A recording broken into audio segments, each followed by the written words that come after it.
This is a dishwasher, and this is a problem that I've seen more than once. If you've got poor results from your dishwasher, have a look into the helicopters that spin around inside it, and in here you've got a little piece of glass. The end jets are the ones that propel the helicopter around and get the dishes clean. So if they're blocked, it means that they won't spin as well. So I'll try and pop this out and give it a clean. So just going into the middle of the machine, underneath the top tray, there's this kind of a grip on this one. If you twist that grip, it just comes off like that. It looks like plastic now that I get a close-up look at it, so I've got a knife here. Let's try and give that a bit of a poke. Give it a bit of a tap.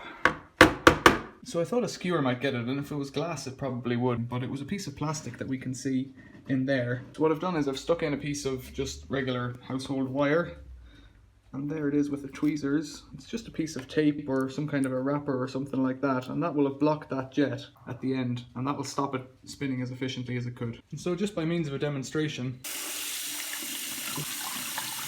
and that will cause it to rotate within the dishwasher. And so here I have the helicopter from the bottom of the dishwasher, and this one is a metal one, and it's the same thing, little holes that point in different directions.